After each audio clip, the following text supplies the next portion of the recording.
Welcome to Game of Roses. This is PaceCase.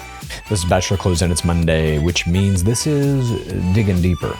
And this is a very special Digging Deeper.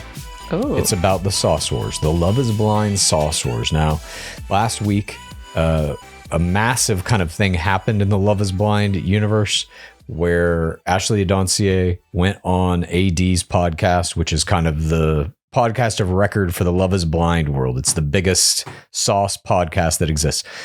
Scobby, I'm so sorry. My cat is tearing my door down. Okay, there he's leaving.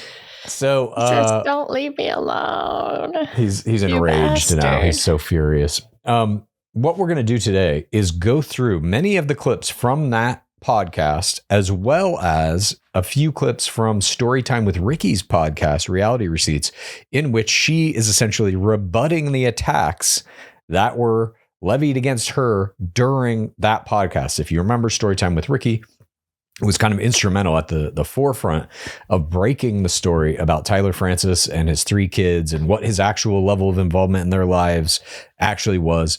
And that had some kind of an effect on Ashley Adionser, who he was married to or engaged to during the course of that season, et cetera, et cetera. So this is kind of the fallout of all of that. And it's how the Love is Blind official podcast is trying to spin the narrative. And then it's Storytime with Rikkii saying, wait 1 second. Let me actually interject here. I thought Lauren Speed had the official podcast. They have one too. Oh, there's multiple. But that new AD one it's almost like the what do you even call it? The clickbait of, yeah, it's like in that kind of tier, you know? Okay.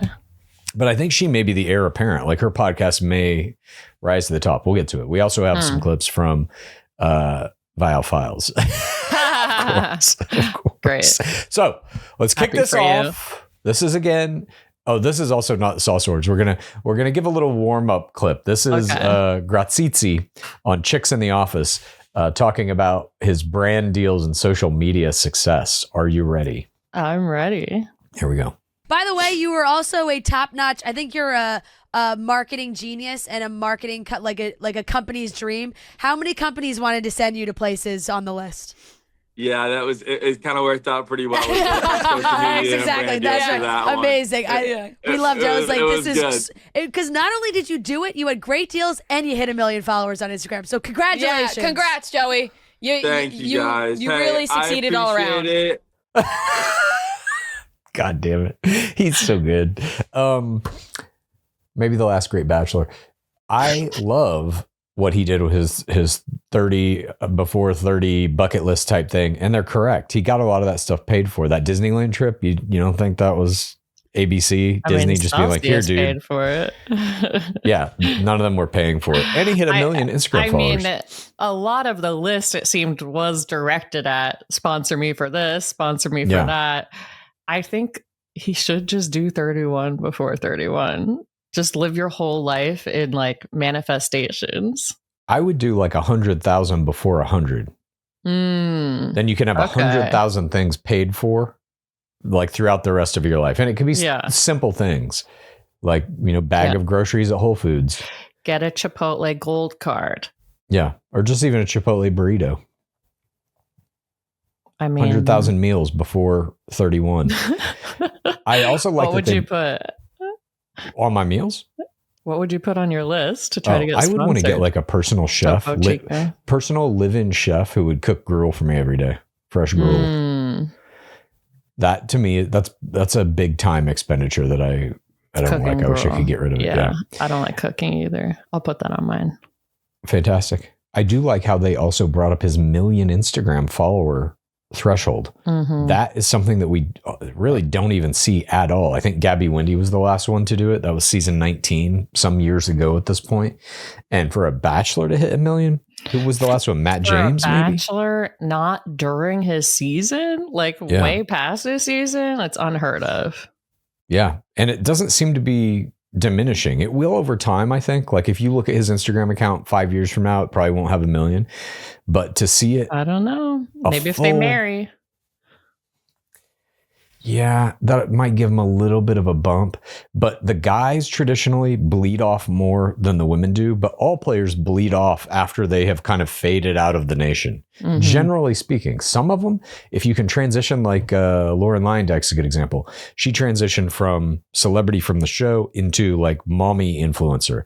If you can find some other niche and make like a big foothold there, Madison Pruitt is a good example of that as well, then you can kind of maintain or potentially even grow that social media following. But I don't know if Grazie's going to do procreate. Time Procreation to procreate. Helps. Yeah. Just do it. Engagement Sire season. A child. Indeed. All right. That was our warm up. Now we're going to get into this. This is our first clip in the Sauce Wars 2. This is from What's the Reality? This is AD's podcast. In this clip, toward the beginning of this episode, AD is pushing Ashley to just let loose about the whole situation. So this is scripted. This has been produced, basically. I don't know what producers are involved in this show, but I assume it's a similar model to how Bachelor did it, that some of the producers on the podcast are also producers on the show, on Love's Blind. I don't know if that's true, but it seems like it is. Here we go. I'm going to be so real with you right now. Kind of how we started this interview and how loud and bold you were. And I'm not saying let's dismantle him, but you deserve this platform to speak your truth and make it all make sense. Yeah. And I want to give you that space to say what needs to be said. And I don't want you to feel like you have to feel muted or the world is going to attack you. You've made it through worse. Yeah. But I do want you to know that this is a space where, okay, this is Ashley's fucking turn. Yeah. This is your turn. You've protected him enough. He didn't protect you. And I'm not saying let's dog him out, but what is the truth to your comfort level so that we can just get an understanding of where all this stuff came from, why he lied, why you stayed. Like, I just want to be able to piece it together so that you have some peace.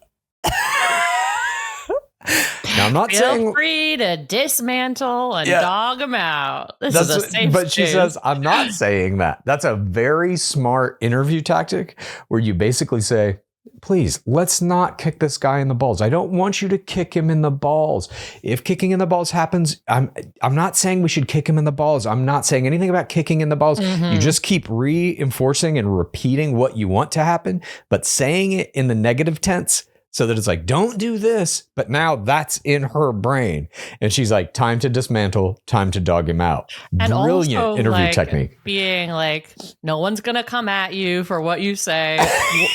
Yeah. What control do you have over that? It's a safe You have space. no There's control. like 10 Netflix executives just standing there in dark sunglasses. Yeah. Super safe. That set is very beautiful, though, I do have to say. I mean, it's gorgeous. That's that Good Netflix for money. AD. Yeah. But this is just kind of the ball is now rolling down the hill. It's being kicked down. Look, this is safe. I'm not saying dismantle him. I'm not saying dog him out. But now let's do those things. And now we're going to get into this next clip. This is from the exact same podcast, What's the Reality?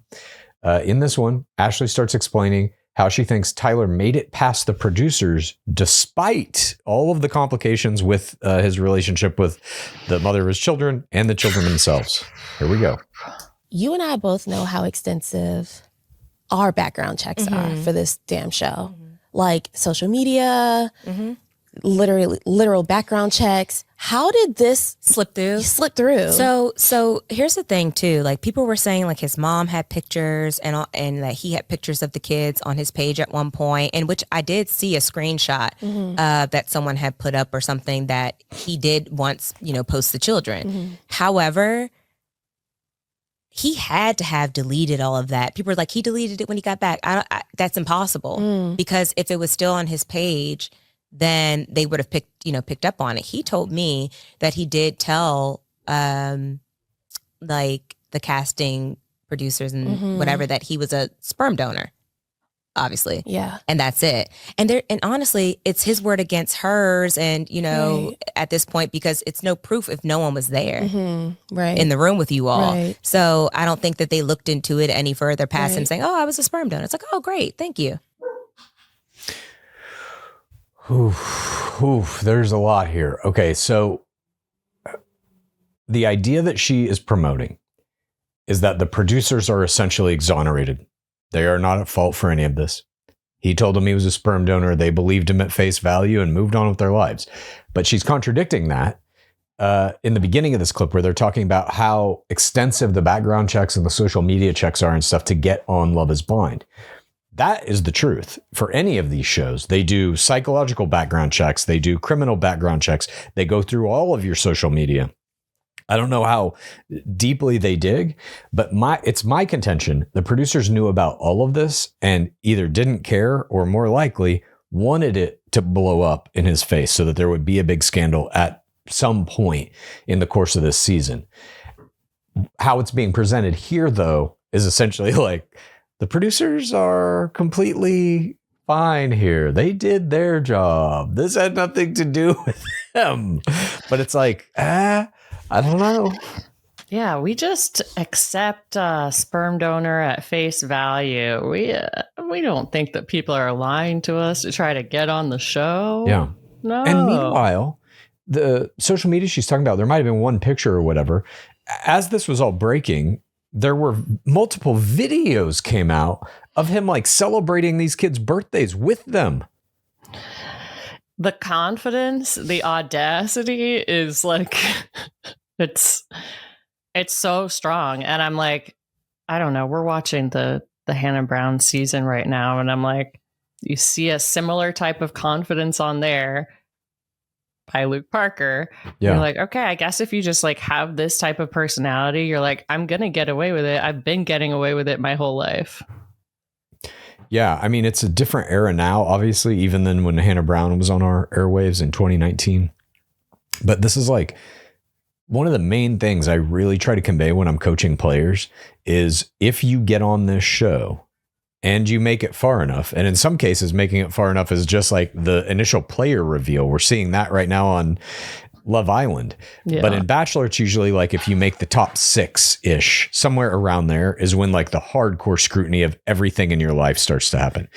And on Love is Blind, it's if you are one of the couples they follow. If you do get engaged and you make it to the next phases of the thing, the scrutiny is going to be so intense. There is nothing that can be hidden. So if you do have some secret, if you do have some, embarrassing Facebook post or old Instagram post, all the way up to like something that could be openly racist or controversial in some other way, I try to tell all players like that will come out. If there's something you don't want known about yourself, you should never go on reality TV. Because it will be discovered. I think it's like an ignorance of how the internet works too. It's like, oh, I deleted it, so no one will ever find it. But even that, like, they're not deleting these things in some cases, Like I said, we're seeing that in Love Island right now with a couple of these players that's like, they're kind of proud of these things.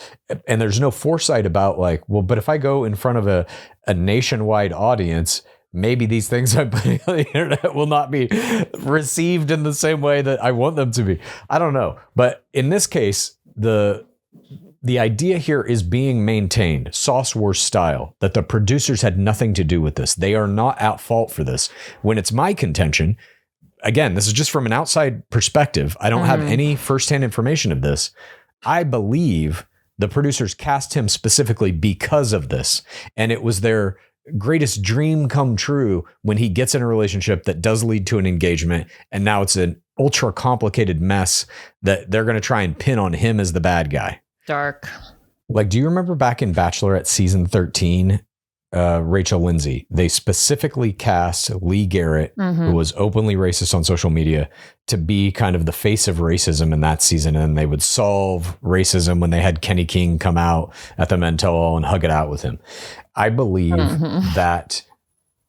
that type of casting practice is ubiquitous throughout all of reality dating television. I think they cast people hoping that some of their problematic past beliefs, familial situations, whatever the case may be, hoping that impacts the season in a negative way so that there will be controversy. And I think that is probably what they did with Tyler Francis, honestly.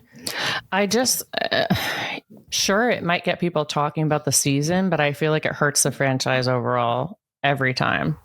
Devin Strader killed The Bachelor. No, Devin Strader didn't kill The Bachelor. That was creative decisions made by Graebner and Freeland primarily that killed The Bachelor. He was cast as a villain. Somehow he won the ring. I mean, say what you will, like he was a great fucking player. I don't think that like these decisions don't hurt these franchises. I think they do. Like, I think when your audience is entirely women, we don't want to see women put in dangerous situations or in situations with liars. Sure. Like, I agree with that 100%. But I'm saying like the casting of a Tyler Francis specifically, I don't, and also because Love is Blind isn't like The Bachelor. It's not like all these players are dating this one person that you're supposed to protect and keep safe from them, whatever. It's like if you have one bad relationship in Love is Blind, well, there's 3 or 4 other ones that we're following and maybe you'll like them. And they cut it to present like, here's your A couple. You should love them. This one's problematic. This guy's a piece of shit. It's fine. Exactly. Yeah. All right.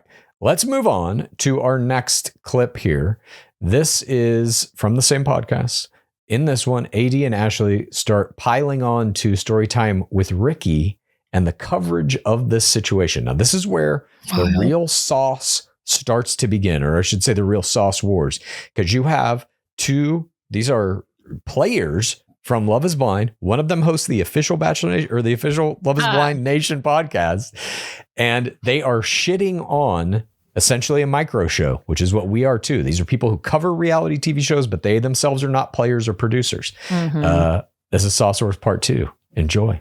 If you want to hear that clip and you want to hear all the rest of these clips in Sauce Wars 2, which you do because they are heating up in that Love is Blind franchise, just go to patreon.com/Game of Roses. Join us in the bottom of the pit. You're going to get access to the rest of this episode, all the digging deepers we do, the PaceCase pull-ups, the clues corners, everything ad-free, access to our Discord. Love Island, Casa Gore episodes a week.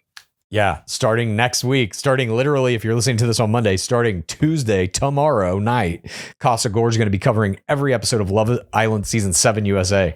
I can't wait for that. So, already got a spicy start, it sounds like. God, it's unbelievable. If you want all that, just join us in the pit. Please rate this podcast. Please review this podcast. Please get a friend to listen to us, and then please rate this podcast. Please review this podcast.